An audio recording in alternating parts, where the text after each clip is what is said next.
Hello, today is Thursday, November 1st, 2018. I'm Joe Schmidt with DC2, and this is Staying Connected. I'm joined today by my colleagues, Theresa Knutson and Julie Gardner, leaders of DC2's contract compliance and optimization practice. We are going to talk about the challenges faced by enterprise users when trying to resolve billing errors with their service providers. Also, as a bonus, we'll reveal a hidden opportunity that most companies overlook. Theresa and Julie, thanks for joining me. And Theresa, let me start with you.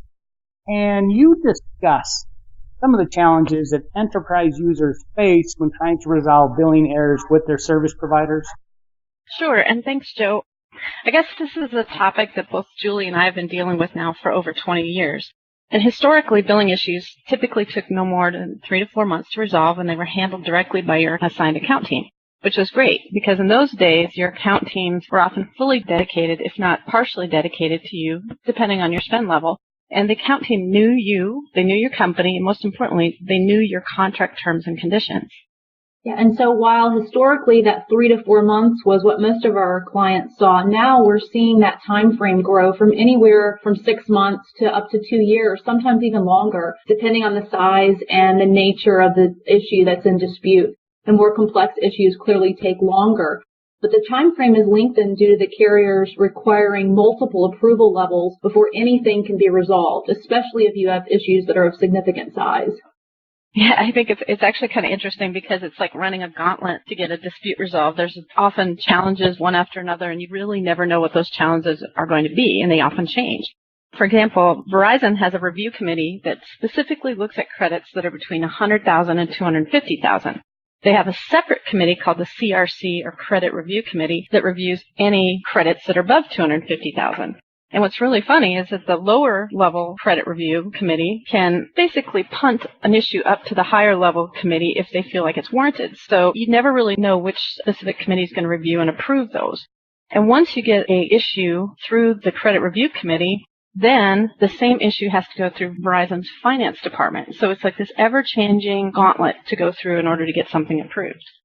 And AT&T has a similar process based on the nature of the credit request. AT&T classifies your credit requests into 3 different buckets, one being what they would call a contract credit, a correct charge credit, or an efficiency credit. And each of those 3 buckets has a specific approval process based on the dollars involved. In fact, AT&T's customer billing reps have a documented checklist with specific suggestions on how that rep is supposed to handle each claim based on the type of claim. And there are comments on that checklist that say, did you attempt to sustain it, meaning did you try to deny it? Is there a risk of legal action from the customer? Would the customer move business? How much do they spend? Do they have a history of these types of disputes?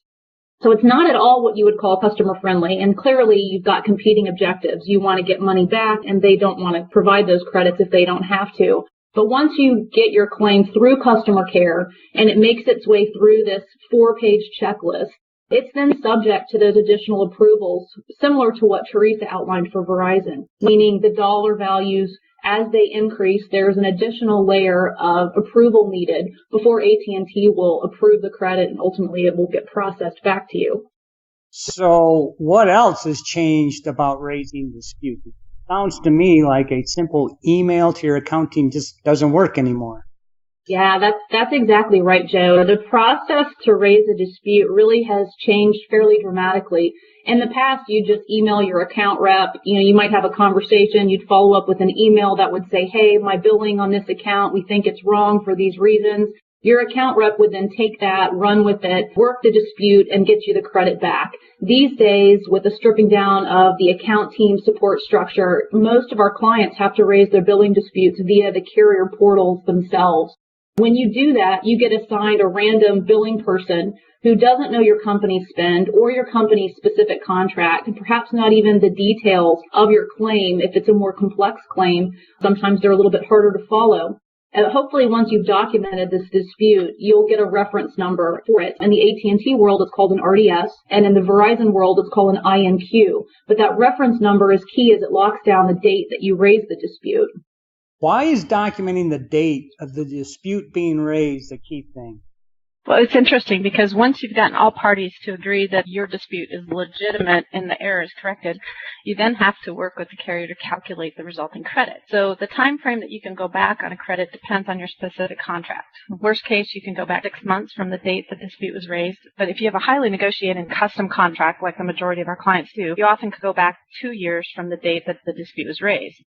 So say it takes 8 months to resolve a billing issue once you've raised it, and your contract allows you to recover back 6 months from the initial date the dispute was raised, your resulting credit should really be for 14 months.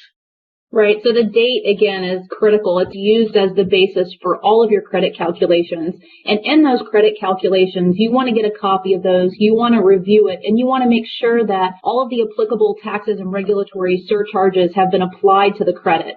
That's very significant these days with USF now at 20.1% for the fourth quarter of 2018. That means a USF contributory service like, say, Ethernet access would be subject to 30% or more once you add in the USF, the other regulatory fees and taxes.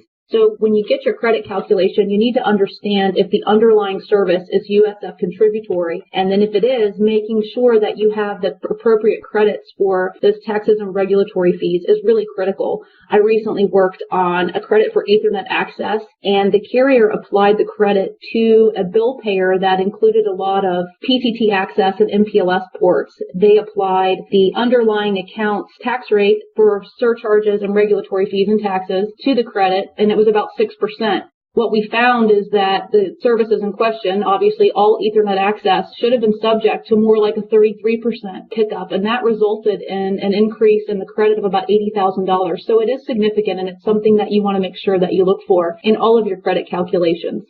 Yeah, and it's really interesting is that most suppliers allow you to select the account to which you want a credit to post. So knowing your account profiles, knowing the accounts that have the highest taxes and regulatory fees is key. So when asked that question, you can direct the supplier to the account that has the biggest benefit for you.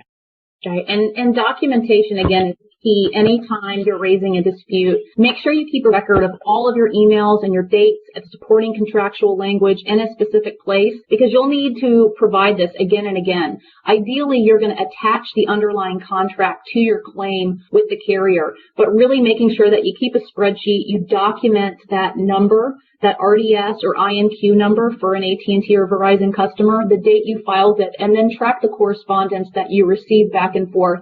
It's critical in making sure that ultimately you get the credit that you're due. Okay, so as I teased in the opening, the two of you have identified a savings opportunity that's often overlooked by enterprises. What is it? Yeah, it's interesting because Julie and I both ran into this kind of unique occurrence during the past 6 months, and it's really worthy of a discussion. So whether or not you have a TEM provider processing your bills, there can be a situation where an invoice has an unapplied credit on it. And you can identify these situations when you look at an invoice and say you see the current charges are $50,000, but the total due on the account is something less, like say $10,000.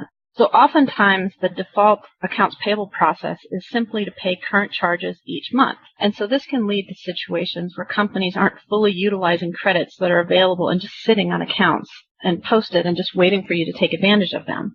So over the summer, I helped a Fortune 500 company transition from one global TEM supplier to another. And during the course of the transition, I had all the invoices come across my desk. And upon the review, we found over $500,000 in unapplied credits just sitting there. So the TEM provider was simply paying current charges. They weren't highlighting to this customer of theirs that there were these unapplied credits available. So again, to identify, just look for any invoices where current charges are more than the total due on the account.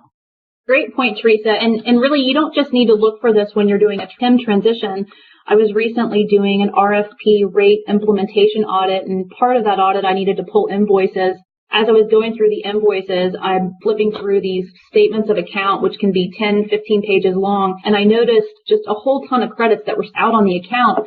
So we went back to the carrier and asked for a list of unapplied credits, and my client and I were shocked to see a 7-figure number sitting out there across a bunch of accounts that had not been applied. And so my client took that information, went back to its TIM and said, okay, I want to see all unapplied credits across all accounts. And again, we got a very lengthy list that was quite surprising. And it's exactly, for the reasons that Theresa outlined, and it is that the TIM was paying the current amount due. and not necessarily looking through that statement of account or those credits that may be posted below the line next to the payments. And as a result, these large, in some cases, and in some cases not so large, credits were been sitting out on accounts, even closed accounts. So in years past, perhaps the carriers were issuing checks on ILEC, CLEC, and some accounts that were closed.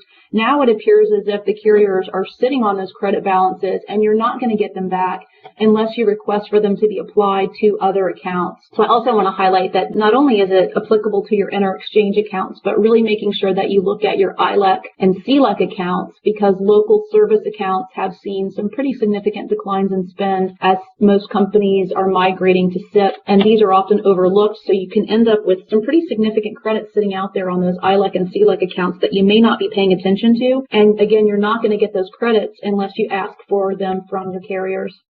That's amazing, and it does sound like a pretty easy opportunity for these enterprise customers of ours. Okay, we are about out of time. Do the two of you have any final advice? I have a good one, and I suggest this for all my clients, is that create an agenda topic in your normal monthly vendor meetings to discuss outstanding billing issues that are over a certain threshold of dollars or length of time that have been in dispute. So say anything that's been outstanding more than 3 months, or say in your situation, say $50,000, so that you continue to get the right visibility of aging of issues. And then use your next competitive procurement, or RP, to address this ever-lengthening time frame it takes to get things resolved. Seek for a set period of time before contractual escalation procedures are available to you. And the best practice is that you have a right to offset disputed amounts from payment after a certain period. 3 months is probably best in class. And so most of our clients don't elect to offset the disputed amounts just due to tracking complexities. You start deducting from your payments. It can become a little bit of a AP nightmare. It's always an option. Really, the ability to use your account team as an escalation point when a dispute is unresolved for some period of time, as Theresa said, 3 months is the best practice. But the ability to use that account team for escalation after that 3-month mark is really critical. More complex disputes are going to take a longer time to resolve. However, they should still be part of that 3-month escalation process. And while no one wants to bring legal into the mix, it can happen. So make sure that you have your legal resources on board if a situation warrants it. And that's typically only when you've got pushback after you've requested escalation and you're seeing a pattern where you have an issue and the carrier is not willing to escalate or not willing to pursue the claim on your behalf.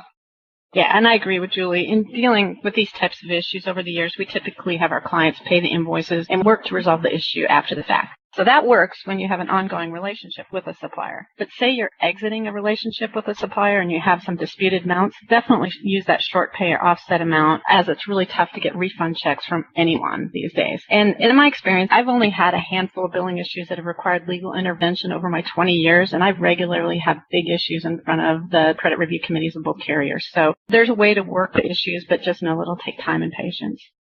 Okay, thank you, Theresa, and thank you as well, Julie. As you in the listening audience just heard, it's probably worthwhile looking at your carrier billing dispute process. And of course, if you need some help, Theresa and Julie are ready to assist. You can also contact any of us or any of our TC2 and LB3 colleagues if you have other ICT lifecycle needs. And of course, you can always stay current by checking out our websites or follow us on LinkedIn.